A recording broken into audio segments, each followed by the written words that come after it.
Now, Sam's message really, when he called me yesterday and asked me to come up here and share a little bit of my testimony, I mean, everything that he said, wasn't anything that he had to put words in my mouth for. These were all true things that happened to me. A little bit of my quick background is, I grew up in Pennsylvania in a great family.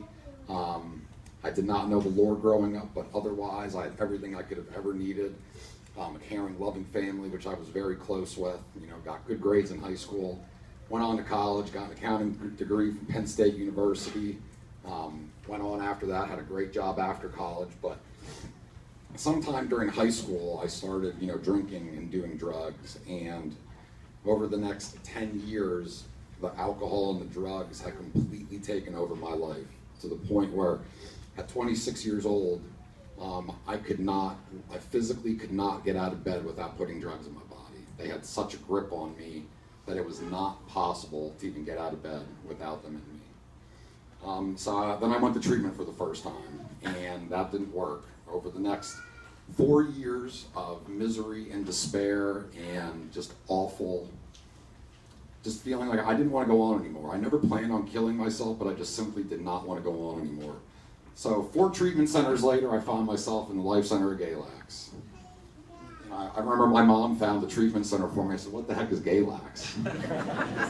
Do you really say it like that? Is that how it's pronounced? No, but it was true. There I met some wonderful people who lived at a homeless shelter here, a Christian homeless shelter called the Hope House. And at that point, I was invited to come into the Hope House. And again, having never believed before, didn't know the Lord growing up, he said, "This is a Christian homeless shelter, and you have to go to church." And I thought, "Oh goodness, this is not good." So first time I came to church, I've been to church a couple times in my life, but the first time I came to church as an adult, which was here at First Baptist, I honestly thought when I walked in the doors, the walls were going to come down, fire was going to catch on the church, and that was it for me. So not only that, afterwards, I love telling the story, Sam decides to take us all out to eat, all the guys at the Hope House, all 15 of us, and I thought, oh goodness, now I have to go out to eat with this pastor guy. This is terrible. And I thought, well, all right, as long as I sit at the table and sit at the opposite end of Sam, I won't have to talk to him. What do you know, Sam sits down right beside me, and gives the classic Sam Bartlett, "So tell me about yourself." I'm thinking, oh goodness, this is terrible. But again, and that's really where it all started for me, and coming to find the Lord is, the Hope House, the people that run the Hope House, preach the gospel. For the first time in my life, I actually put down the drugs, kept coming back to church, started hanging out with other Christians, and they told me about Jesus. And being an accountant, I always thought that I was a real logical person, and having never known the gospel, it's like at 30 years old, believing that, this man was put on earth by God, his only son, and died and rose. How am I ever going to believe that? And it took a while. It took 9 months of coming to church, hanging out with Christians, and doing those things. But eventually, I was at work one night. I remember it clearly.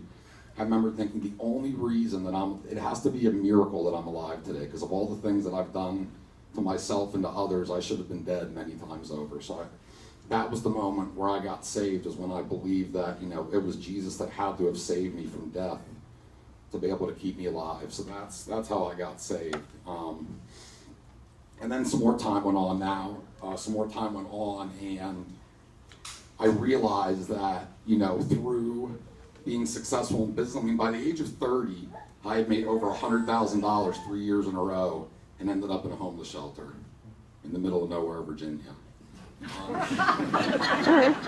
Which I love today. I don't put Galax down. I absolutely love being here. But God had to show me that, all of those personal possessions, the houses, the cars, living that lifestyle wasn't going to make me whole. That it had to be through Him, and He had to physically and literally drop me to my knees and show me that I had to do something different. And that's where it all started for me, was knowing I had to do something different. So today, and I remember reading the gospel for the first time. Again, I'd never read the Bible before I was 30 years old. Never picked it up. Never read one word of it. But there were 2 things when I started to read the gospel that always stuck with me.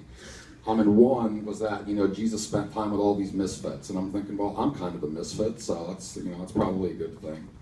And the second one was in John, where He said, "I have come into the world as a light so that no one who believes in me should stay in the darkness. Now, that place that I was in when drugs had me at a grip, I did not want to live anymore. I mean, I wanted to die because I didn't think that I could go on or ever go one day without using drugs to be able to even get out of bed.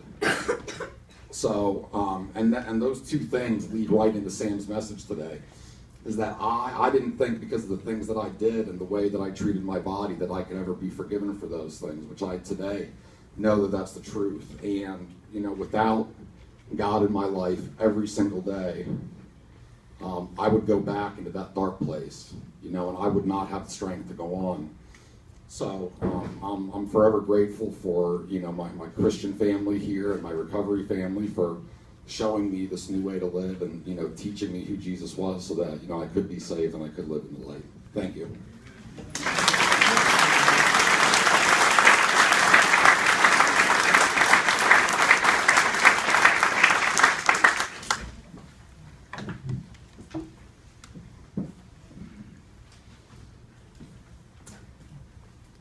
So let me review. I've told you that if you believe in Jesus, benefit number one, everything that you've ever done wrong is forgiven. And number two, you get power for living. Matt testified to that. And number three, this is the cherry on top, I am guaranteed eternal life.